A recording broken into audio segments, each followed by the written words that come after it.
Lagunitas is a tiny village, just a handful of houses really, located in north-central Honduras, about an hour from the nearest paved road. In January, the dirt road to Lagunitas is dry and dusty, cut with ravines that were dug out by floods during the previous rainy season. Our driver zigzags up the side of the mountain as I hang on for dear life in the bed of his pickup truck, watching nervously as he deftly avoids travelers on foot, along with a few odd chickens in the road. The chickens I see aren't wild, nor are they pets. They're a symbol, not of wealth, but of comfort. The fact that their owners are able to maintain a flock of chickens, that they're able to enjoy a dinner that includes meat once in a while, makes them slightly better off than many residents in this developing country, where 65% of the population lives below the poverty line. Select Honduran coffee is grown on farms which are located thousands of feet up on the sides of mountains. These slope-side coffee farms are a family affair, meaning everyone, wives, sons, and daughters, has a part to play in planting, tending, and harvesting the crop. Porfirio Castro and his wife own one of these small coffee farms, and each member of their family is responsible for its success.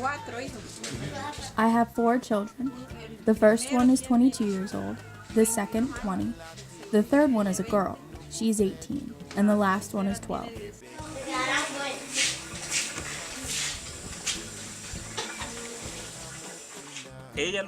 She does various activities in growing coffee because, like we say, I acknowledge that coffee is a family crop because when we are preparing the field and preparing the soil to fill the bags and put the plants, they can help us fill the bags. And she also helps us to collect the harvest. We call it la corta. She goes with the kids to cut the coffee. That is an economical saving for the family because we don't have to pay that money. It stays in the house. The children are fascinated with my camera, but they're too shy to say more than yes or no when asked any questions. It's hot, the air is thick, and buzzing with mosquitoes when Porfirio takes me to see their fields. We're joined by several of the other farmers in the village. One of them is 35-year-old Freddy. Freddy's quick to reply when I ask him if his family participates in the business. Yes, for example, when we complete the bagging process, we all go when I dig the holes to plant a little plant. I dig the holes and they place the plants in each hole. So it is a great support because if I were to do it alone, it would be much harder. Although I only visited for a short time, I got a taste of the difficult conditions the farmers face every day. The heat, the humidity, not to mention malaria, dengue fever, yellow fever, and a host of other things that make this work so hard.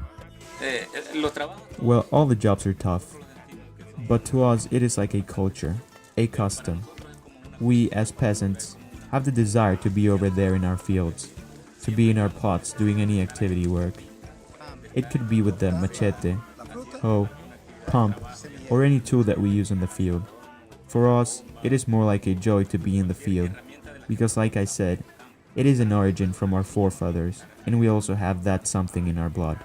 Coffee farming takes place seasonally, and the season is almost over. Most of the harvest has already been taken to the market. Using the term manzana, the Honduran equivalent of nearly 2 acres, the farmers explained to me how inconsistent coffee farming can be. Freddy describes what it is like to see his family's newfound livelihood nearly destroyed and how he gained his strength to keep going. Well, since I only began 2 years ago, sometimes one has difficulties. For example, if one has a coffee plantation and sees that the plant has a disease, one wants to faint. One could easily give up at that point and just leave the plantation and quit, because up to that point, one hasn't yet seen the economic outcome of the process. But me, I am having the strength even though I have had great difficulties, because I, in the little field out of a sudden, once part of my plantation caught on fire, and I wanted to faint. But instead, what I have been doing is the effort to see if I can recover it and have at least 1 manzana or 1.5 manzanas in a good state that pleases me to see the field to have a good result. Coffee farming is not a rich man's business, at least not for the small-scale farmer. The farmers have to learn how to live with fluctuations in production and resulting fluctuations in income. Right now, 1 lempira equals about 5 cents in US dollars. Porfirio talks in terms of quintales. 1 quintal equals about 101 pounds.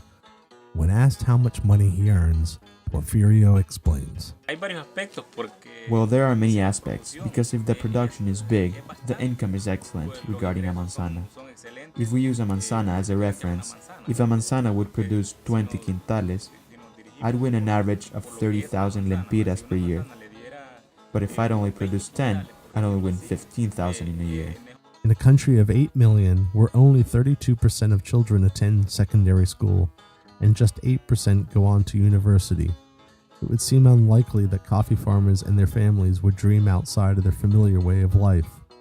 Yet they don't hesitate to talk about the changes they've seen, of the hopes for the future, for the education of their children, and for the development of their community. Porfirio's optimism shows as he discusses his hopes for his family. The expectations are many, because to begin with, the hope is that in the future we can be maybe not small producer of coffee, but that I can have 1 or 2 manzanas of coffee well assisted. And the hope is also that the income of this crop we wish to have, we can invest in our families, and in the studies, and in the improvement of our communities, our houses, and well, of all the activities for which we need resources to perform in our communities. Freddie speaks equally of his hope and vision of the future, where his children can be educated, self-sufficient, and proud. My hope is, once I have planted a good plantation, teach them that growing coffee is good. When the plantation is giving production, take advantage so they can study, and after they earn a degree or something like that, teach them that they can also do what I did, so they can be able to plant their own plantation, regardless of their working location in the country.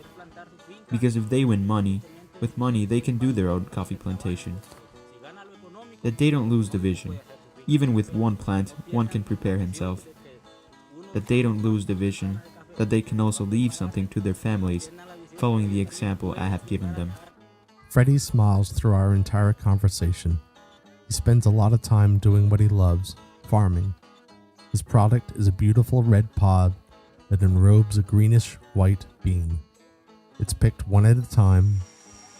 After it's roasted, ground, brewed, and poured into a cup, the delicious sense of warmth and comfort it delivers is unequaled.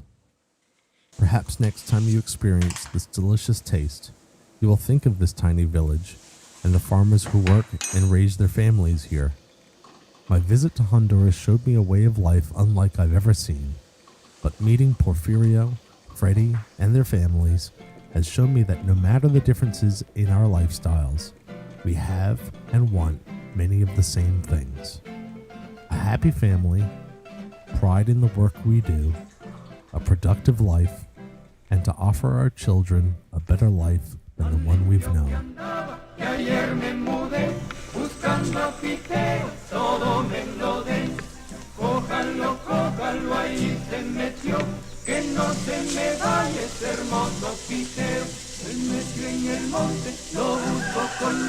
Y sale Pitero diciendo ay Jesús, Pitero está gordo,